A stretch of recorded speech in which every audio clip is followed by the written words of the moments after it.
আজকে আমরা বানাবো ফিশ এগ পকোড়া। তার জন্য আমরা পেঁয়াজ, রসুন, আদা, টমেটো সব নিয়ে নিয়েছি। এবার হচ্ছে এগুলোকে ছোট ছোট কুচি করে নেব।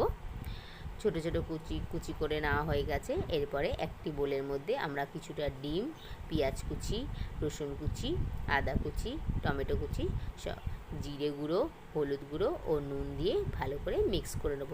মিক্স করা হয়ে গেলে হাফ কাপ বেসন দিয়ে ভালো করে মেখে নিতে হবে। মাখা হয়ে গেলে একটি কড়াইতে তেল দিয়ে গরম করে নেব তেলটা। তারপরে ছোট ছোট বড়ার মতন করে কড়াইতে ছেড়ে দেব। কড়াইতে ছেড়ে দিয়ে কিছুক্ষণ মিডিয়াম ফ্লেমে হতে দেব। তারপরে দেখে নেব এক পাশ হয়েছে নাকি। হয়ে গেলে সবগুলো আস্তে আস্তে করে উল্টে দেবো।